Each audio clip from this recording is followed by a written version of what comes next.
coming down to Newark, New Jersey, joining with others to get things done. And I'll never forget a train ride that I had. And by the way, I'm the worst person in the world to sit next to on a train or a plane, because I will talk to your and put your book up, I will get by that book.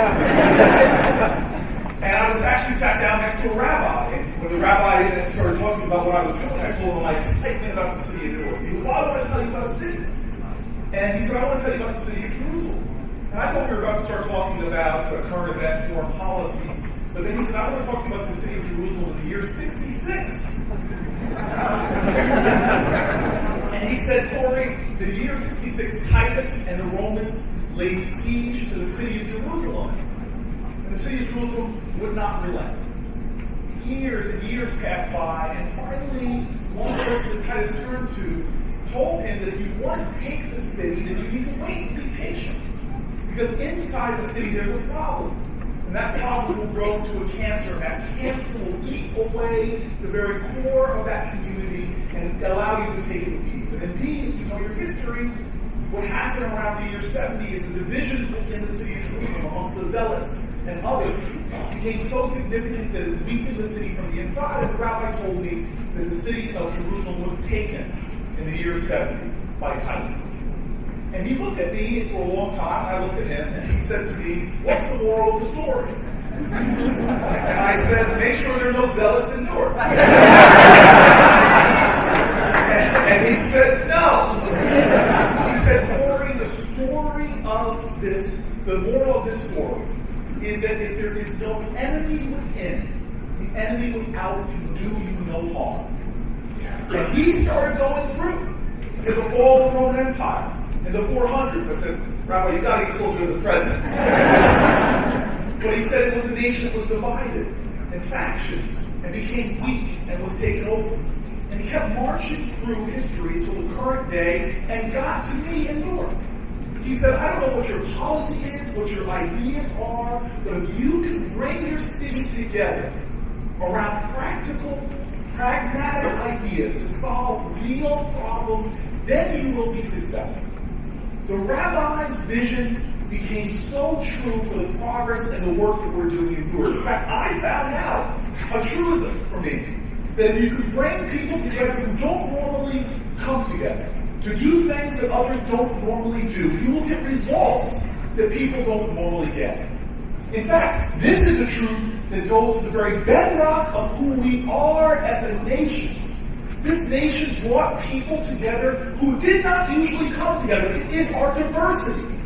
We were not founded in a common race or religion. We're not a theocracy. We're not a monarchy, the divine rights of kings and queens. This nation was born from the ideals that united people above race, above religion. It is these ideals that compelled each generation to be more inclusive and more welcoming. We realized this country was not a zero-sum political nation, where if you win, I lose. But in fact, the more we open up this country to inclusion, the better we are. Women joining the workforce does not diminish men, it expands our economy and opportunity for all. The education of poor people in the inner city does not take away from others, it expands our economy and makes us all do better. This is the ideal of our country, drawn from every culture. As a rabbi would tell me, the Jewish saying from Golda Meir, that Jews together are strong, but Jews with other people are invincible. The African saying that spider webs united can tie up a lion. The very principles of this country, as one of my advisors, an imam, told me, one of the fundamental principles of Islam, Tawheed, the oneness of a community. When we recognize our interdependency, we see our strength. And so that became the problem-solving idea that I took on. I began to look at what other cities around America were doing, and when they can get over partisan divides and ideology with pragmatic problem-solving, leaks happen. I came over here to Mayor Bloomberg, who I called on Morning Joe this morning, the Obi-Wan Kenobi of mayors. All of us young Padawans come over to New York to find out what's going on here. And Mayor Mike looked at me and said, I can't wait for Congress to come together around issues of climate change. The time is now. In fact, if we just focus on cities, Cory, where the carbon output is significant, if we just do the pragmatic things that creates win-wins for everybody, we're going to make change. And she started showing me programs they had that created jobs, that improved the health in communities like mine that have epidemic asthma rates, that lowered government expenses and energy costs dramatically. I went out to Seattle and saw a bunch of people coming together around homelessness, but with an idea of pragmatism that everybody could benefit. They did a simple study at Plymouth Housing. They looked at 23 people and the healthcare costs to taxpayers when they were on the streets. And they found that when they brought them into supportive housing, they saved the emergency room cost alone $1 million. Saving healthcare costs, saving taxpayer monies, and empowering people to be contributors. I found this out on innovation of our own. I realized that I could talk to Republicans across the aisle and say, look, the biggest, most wasteful government in America, this is getting bigger and bigger, is the criminal justice system. And I said, look at our prison populations. And I said to them, is there a way that we can work together? And I went over and started talking with the Manhattan Institute, a right-wing think tank. As a Democrat, I was criticized for engaging with them. They joined with me in the city of Newark and say, let's figure out a way to have win-wins across the table. And before you knew it, I had the Manhattan Institute working with a program with grassroots activists who couldn't even say the word Republican without having a physical convulsion. They would say they're a Republican. I'll work with the court. Don't make me say that word. We founded a program called the Fatherhood Program. And the Fatherhood Program now takes men coming out of prison and rallies them around a vision greater than any individual. We will create an organization that will produce an army of incredible dads. And what we did is we partnered them with mentor fathers, gave them parenting classes, brought them together with the mothers of their children. An incredible program. And now we see that the 60 to 65% recidivism rates normally for people coming home from prison, we've lowered that to about 7%.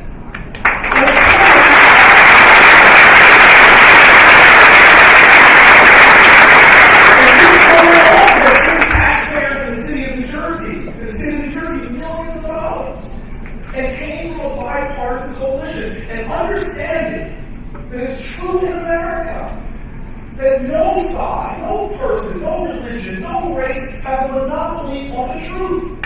That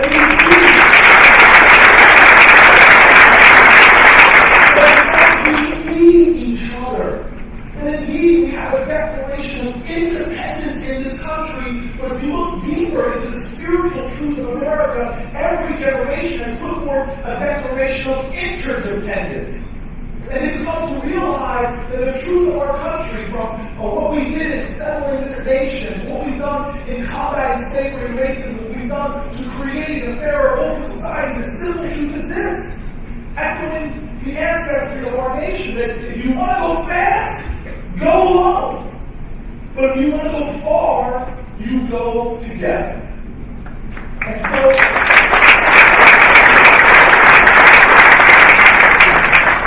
we are at a perilous point in our nation. We are not the city of Jerusalem, but that holy city offers us deep instruction. We have challenges that threaten the very longevity, endurance, and existence of our country. The enemy is at the gates. The challenges of the future can cripple us, undermine us. We could go the way of other great civilizations. But I know that won't happen, because I have a deep and abiding faith in America. I know that won't happen, because there's a reservoir of strength and persistence and love and determination. I know that won't happen, because America ultimately is full of people who understand the principles of those who came before us, that echo in their hearts with the words of Martin Luther King from a prison cell in April of 1963. When we pen those words, we are all caught in an inescapable network of mutuality, tied in a common garment of destiny. We will survive and thrive because we know that we can deal with the true enemy in our midst, which will be always our inability to come together as a people.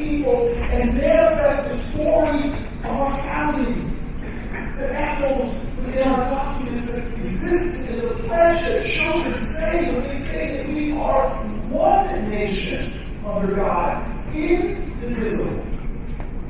That our very preamble to our Constitution starts with we, the people of the United States of America. It's this ideal that calls to this organization now. We all have a choice in life that we make every single day, over and over. Every American citizen has this choice to make every single moment of their life. It's a simple choice. Will I just accept things as they are, or will I take responsibility for changing them? No labels calls upon us not to surrender to the cynicism that pervades our culture about our politics. Not to just say, oh, it's just those people in Washington. There's nothing we can do. That is a cancer. Cynicism weakens the moral soul of our country. It goes against the fiber of our being. We are not people that surrender to cynicism. We didn't surrender to slavery. We didn't surrender to Jim Crow. We didn't surrender to sexism. We always said, I will take responsibility.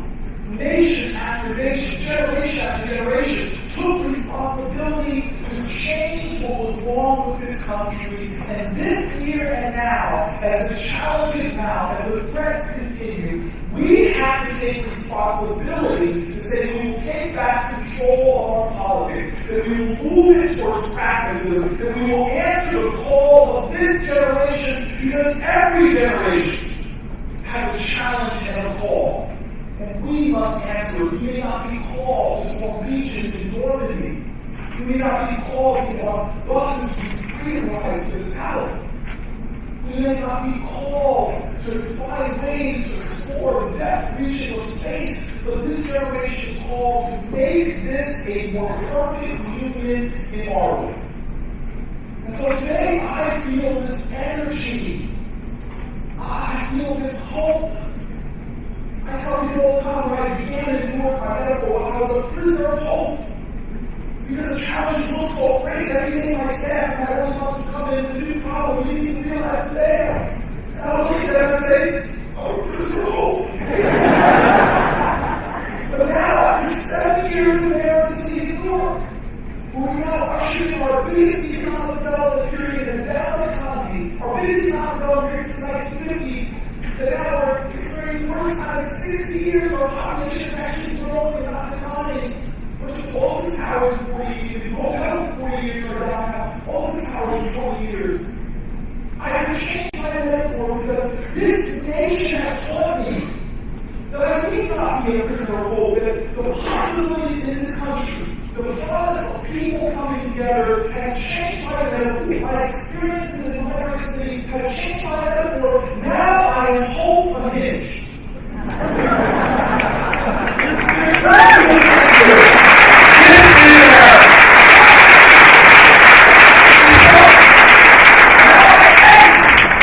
The question has been asked since the War of 1812. When a man standing off the coast of our country, watching bombs bursting in the air, penned these words that form a question that we must answer now in this generation, that we must rise and tell the truth of who we are in response to the call of our nation's national anthem, which is very simple.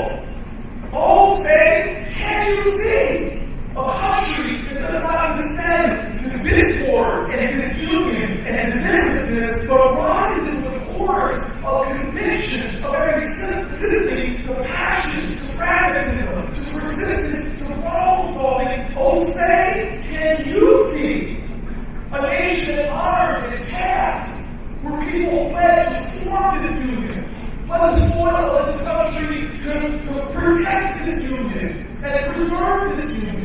Will we honor that sacrifice? Oh, say, can you see a nation that just doesn't jump to one crisis to another crisis, but lifts their vision of the immediate urgencies to the larger calling of our country and our children and our grandchildren and those yet unborn, and expands the vision of what's possible when we unite? Oh, say, can you see a nation where its leaders in Congress are cowardly and confused?